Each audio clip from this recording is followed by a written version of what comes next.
So hey everyone, welcome back to my channel Kanha's प्रियाजू। तो देख सकते हैं कि अभी कितना टाइम हो रहा है, 5:16 हो रहा है और मैं अब तक घर में और बाहर दोनों जगह ही पूजा कर ली हूँ।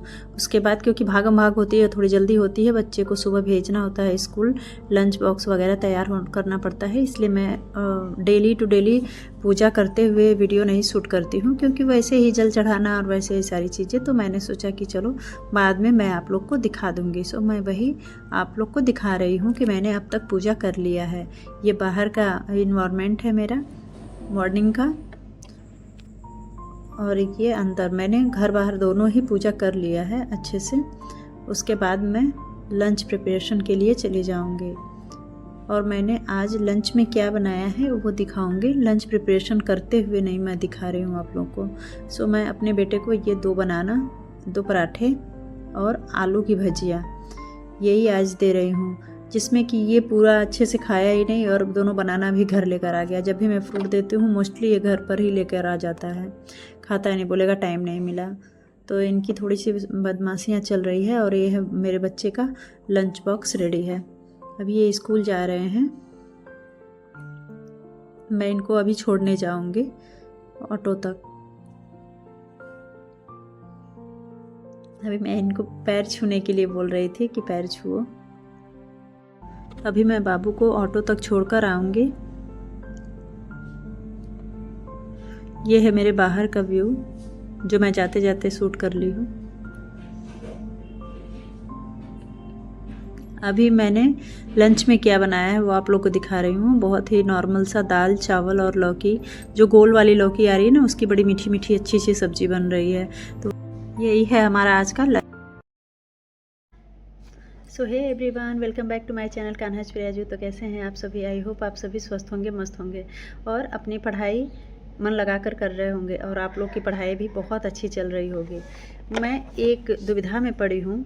यदि कोई भी आप लोगों में से टीचिंग एस्पिरेंट हो या टीचिंग प्रोफेशन में जॉब कर रहा हो, तो प्लीज़ मुझे सजेस्ट करिएगा कि मैं क्या करूं। मैं ये एक तरफ मैं UGC net TGT PGT home science के लिए प्रिपरेशन कर रही थी, जो कि काफ़ी अच्छी मेरी प्रिपरेशन हो गई थी लगभग।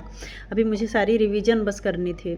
लेकिन अभी मैं सोच रही हूँ कि एक तरफ बीपीएससी टीआरई 4 है। अभी मैं बीपीएससी के लिए एक बार भी एग्ज़ाम नहीं दी हूँ, क्योंकि मेरे हस्बैंड भी बोलते थे कि कैसे कर पाओगी अदर स्टेट में जाकर, दोनों बच्चों को लेकर रहना, सर्वाइव करना काफ़ी मुश्किल काम है। और मुझे भी लगता था कि हाँ, ये बड़ा ही चैलेंज, मेरे लिए बहुत बड़ा चैलेंज है अदर स्टेट में रहना, क्योंकि हस्बैंड भी दूर, हम भी यहाँ बच्चों को लेकर अपने स्टेट में हैं, तो कोई भी प्रॉब्लम है तो अपनी फैमिली है पास में। सो ज़रूरी नहीं है कि बिहार में हमारा सिटी में ही होगा जॉब, जिससे कि मैं पास में ही सारी चीज़ें पालूँगी। गांव में भी हो सकता है। इस वजह से सारी चीज़ों से डर कर मैं ये एग्ज़ाम के लिए अप्लाई नहीं कर रही थी।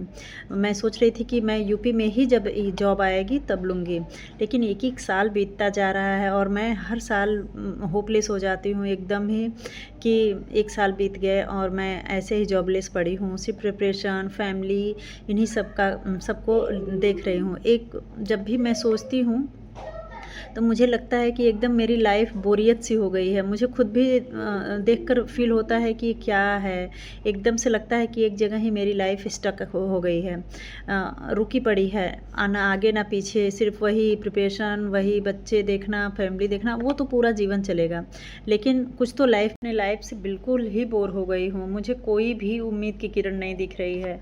एक टाइम तो हम लोग को लग रहा था कि नहीं, ये परीक्षा आयोग नियुक्त हो गया है तो अभी होगा, टीजीटी पीजीटी की एग्ज़ाम तो डेफिनेटली होगा। पर अभी कीर्ति मैम ने बयान दिया है कि नहीं, जब तक गवर्नमेंट कुछ नहीं बोलती है, जब तक सरकार कुछ नहीं कहती है, तब तक हम लोग कुछ नहीं कर सकते। सो मुझे नहीं लगता कि ये सरकार इस साल भी टीजीटी पीजीटी की एग्ज़ाम करवाएगी। सो मैं क्या करूं, बड़ी दुविधा में पड़ी हूं। प्लीज़ आप लोग मुझे बताएं कि मैं क्या करूं, क्योंकि दोनों ही एग्ज़ाम की प्रिपरेशन अलग अलग है, सब्जेक्ट्स भी अलग अलग हैं, बिल्कुल डिफरेंट हैं। सेम सब्जेक्ट होने से तो कोई प्रॉब्लम नहीं है, चाहे इसे पढ़ूँ या उसे पढ़ूँ हो जाता। लेकिन होम साइंस बिल्कुल ही डिफरेंट सब्जेक्ट है। और यहाँ तो मैं जीएस जीके बहुत सारी सब्जेक्ट इसमें पढ़ने होंगे। मुझे लगता है कि हम लोग की प्रॉब्लम सिर्फ हम ही लोग समझ सकते हैं, जो भी ये टीचिंग एस्पिरेंट हो या प्रिपरेशन एस्पिरेंट है वही समझ सकते हैं, दूसरा कोई नहीं समझ सकता। दूसरे लोग तो सोचेंगे कि अरे कितने दिनों से तो पढ़ रहे हैं, कितने दिनों से तो पढ़ रही हैं, क्या हो रहा है, कुछ भी नहीं हो रहा है। लेकिन हम लोग के साथ भी कुछ कुछ ये सारी प्रॉब्लम्स हैं, सब्जेक्ट्स अलग हैं। और मैं सोच रही हूँ कि जब मैं बीपीएससी के लिए अगर प्रिपरेशन कर रही हूँ तो कहीं ऐसा नहीं कि बीच में टीजीटी का एग्ज़ाम आ जाए और फिर मैं उसे भी खो दूँ।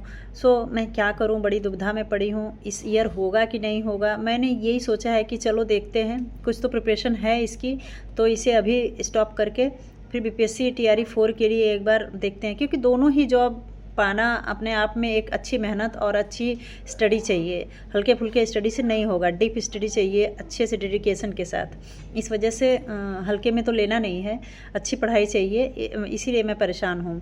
इसी वजह से मैं पिछली बार नहीं एग्ज़ाम्स दे पाई थे। सो आप लोग प्लीज़ मुझे सजेस्ट कीजिए और बताइए मैं क्या करूँ। सो यदि मैं बीपीएससी टीआरई 4 के लिए प्रिपरेशन करूं तो कहाँ से प्रिपरेशन करूं? आप लोग बिल्कुल मुझे, यदि आप लोग प्रिपरेशन कर रहे हों या किए हों या जॉब पाए हों तो बिल्कुल बताइएगा कि कहाँ से करूं। मैंने तो सोचा था कि ये वन लाइनर जो एनसीईआरटीज़ होती है, ये है महेश कुमार बर्नवाल की। मैंने ये बुक्स कुछ लोगों के मुंह से सुना था कि अच्छा है, सो मैंने ये मंगवाया है और इससे मैं अभी पढ़ रही हूँ थोड़ा।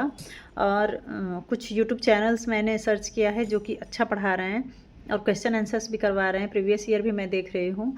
सो आप लोग मुझे सजेस्ट करिएगा प्लीज़ और बताइएगा कि मैं कहाँ से प्रिपरेशन करूँ बीपीएससी टीआरई 4 के लिए। और ये सफिशिएंट होगा क्या, ये जो महेश कुमार बर्नवाल की वन लाइनर है, क्या ये सफिशिएंट होगा?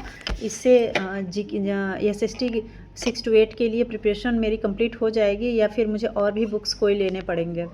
और यूट्यूब जी मैंने सोचा है कि जो 40 नंबर की जीके जीएस वगैरह जो आती है, सारा 40 नंबर वाला कॉमन क्वेश्चंस जो आता है वो मैं सारा यूट्यूब से सर्च करके यूट्यूब से ही पढ़ लूँगी प्रीवियस ईयर को देखते हुए।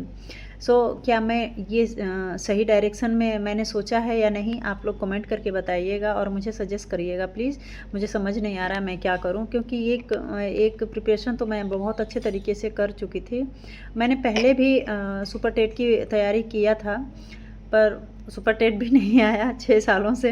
सो इस वजह से मैं परेशान हूँ, वो भी जॉब चल नहीं पाई मैं। और फिर उस चक्कर में मैंने ये टीजीटी भी खो दिया था सुपर टेट के चक्कर में, क्योंकि तब मैं पढ़ती नहीं थी टीजीटी के लिए।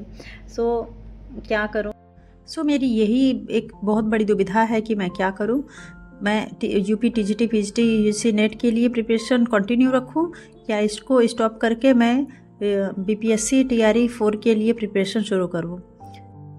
जो कोई भी ये प्रिपरेशन कर रहे हों टीचिंग की, सो मुझे सजेस्ट करिएगा कि मुझे क्या करना चाहिए और मैं क्या सोच रही हूँ तो सही सोची हूँ या फिर मुझे क्या करना चाहिए, कमेंट करके ज़रूर बताइएगा। मेरे पास ये खान सर की भी एनसीईआरटी सार है और कुमार बर्नवाल सर की भी। सो देखिए, मुझे दोनों ही बुक्स अच्छी लग रही है। अभी मैं पढ़कर फिर इसका रिव्यू दूँगी। अभी के लिए इतना ही, फिर मिलते हैं नेक्स्ट ब्लॉग में। तब तक के लिए बाय बाय, राधे राधे।